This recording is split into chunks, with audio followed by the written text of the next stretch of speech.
Hello world, Dano here, stacking paper as always, and today we have a review of A Case of Conscience by James Blish. So James Blish is an OG. He's like from the golden age of science fiction. You know, he kind of creeped his way into the new wave near the end of his career. But this book's from '58, so relatively late into his career at this point. But it's his most famous work at this point. It won the Hugo for that year. So yeah, safe to say there was a lot of. I did have a lot of expectation going into this, which is maybe why I didn't like it as much as I thought I was going to. But I actually did really love a lot of it. I'll get into it. Full spoilers, obviously. Um, but the premise is incredible. Like, expedition goes to this planet called Lithia. They find these lizard people that have a perfect society, and they're these purely logical beings, and they just everything works. They communicate telepathically through this tree. It's very like Avatar, or I should say, Avatar is very this. Um, and one of these crew members is a Jesuit priest, and he's just has this kind of moral quandary because these people, the way he describes them, there's a lot of great like metaphor and religious allegory going on here too. Like James Blish is a truly great writer, which is another thing that helped me through at least the middle part of this book. Um, yeah, the way he describes them is that the way that they conduct themselves every day is like that of saints. Like they are literally live the life of a saint as if it's just breathing for them. And you know, in all sense of the word, this would be just like, you know, not the kingdom of God on earth quite so much, but you know, Eden, literally the Garden of Eden pre-fall. He says like they're untouched by the curse of Adam. But the problem is because they're such logical beings, there is no room for religious belief whatsoever in their paradigm. Like they're incapable fundamentally of having belief in a god. So the priest has to just conclude that this must be a creation of Satan, you know. And then this gets into like, man, this I would say this book triggered some deep seated Roman Catholic Italian upbringing, but like all these like rulings and like regulations about specifically how you have to believe about stuff. Like the devil can't create, right? Only God is the creator in the Christian worldview and most monotheistic religions worldview. But to admit that this place exists, that's perfect, but they don't believe in God, he's like, it has to be a creation of Satan, which would make me a heretic because I'm now believing in this fundamental doctrine that is a heretical thought in the Roman Catholic faith.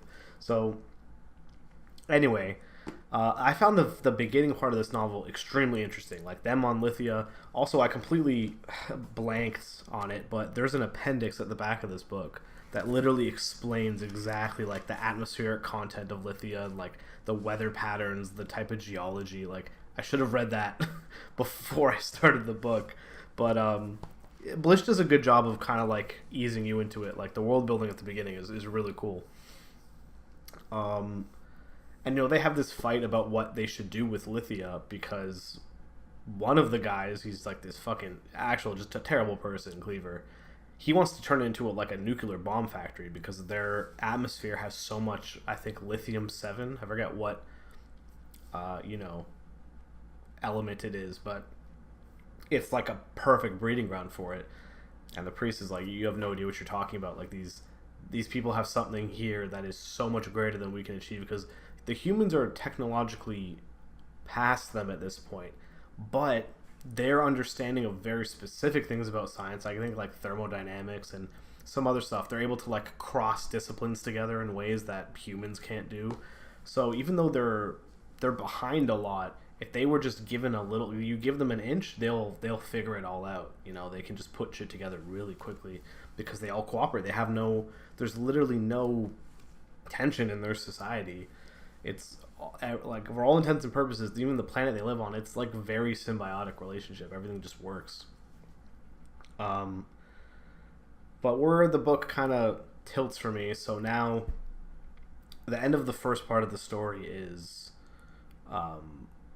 they give Rui Lopez, the priest, his friend, like, so his closest friend there. And here's another thing that I did like: they represented the Jesuits in like a way that actually makes a lot of sense. They did learn languages faster than anybody else, which is why they were able to travel around the world, like, you know, in real life history. So obviously the Jesuit was the one guy who learned how to speak their language.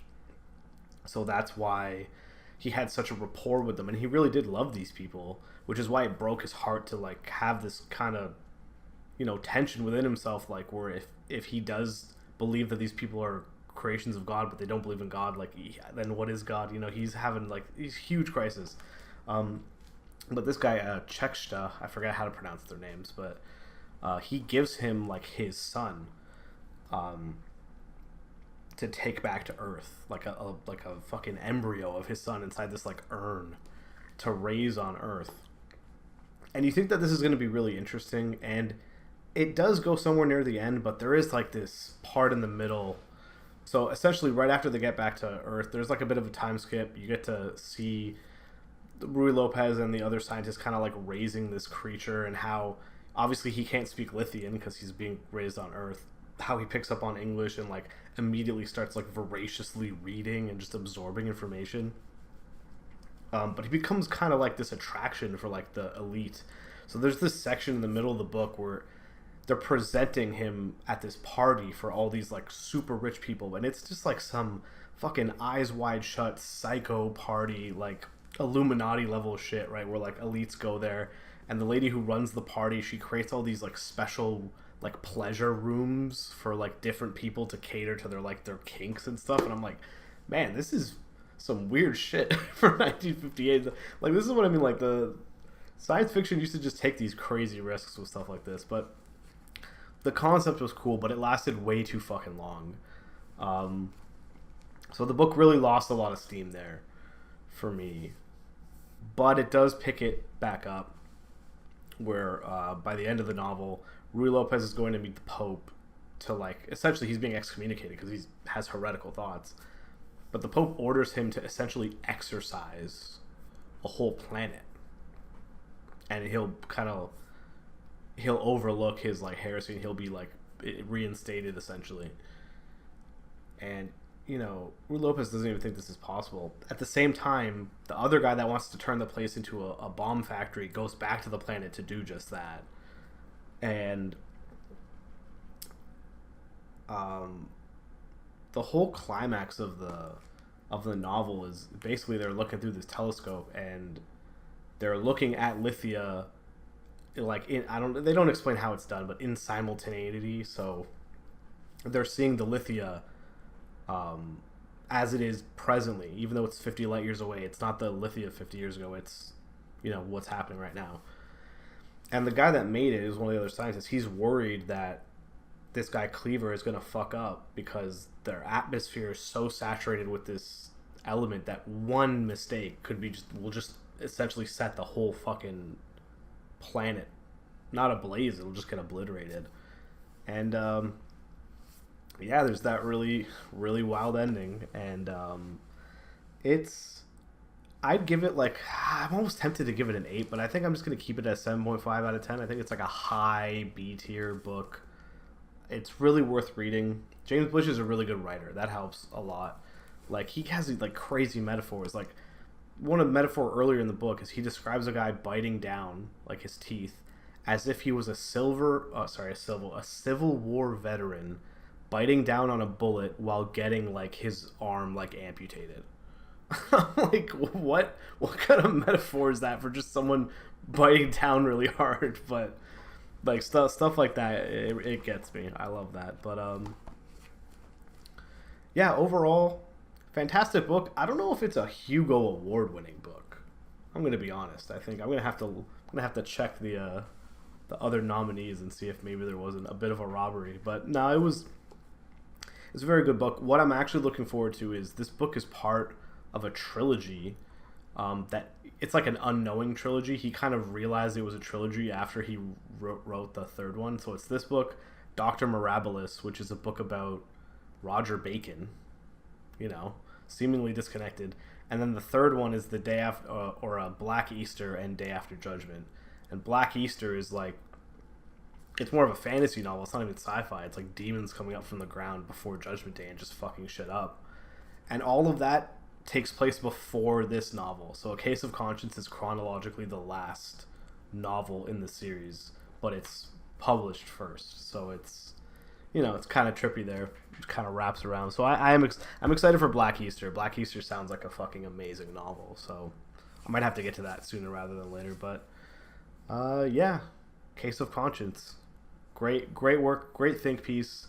Really just slogs in the middle. If it didn't have that middle slog, I think this would be like really high up there. Like I would have this as probably an S tier book, but it really is strong start, strong ending. Just kind of didn't know what to do with it in the middle there, because I guess this was originally a short story. I really should read the short story, see where it goes, because I think the short story is just the first part. And yeah, it was just extended into a full novel because that's what they did back then when shit was popular. They're like, all right, let's milk some more cash out of this baby. But yeah, great novel. Until next time, I guess. What am I reading? Oh, what my current read?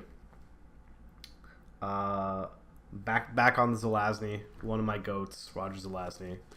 I am reading Creatures of Light and Darkness, which is kind of in the similar vein to Lord of Light. It's very seems like sci fantasy, maybe more the fantasy side, but more pure mythology instead of like sci-fi masquerading as mythology with like the Hindu gods of Lord of Light. This is like actually Anubis and Osiris, the gods of life and death in Egyptian mythology, are sending forth their champions to fight for balance of the world. And I'm like, it sounds kind of awesome and epic. Might have some corny stuff in there, but I love Zelazny too much. So yeah, anyways, until next time.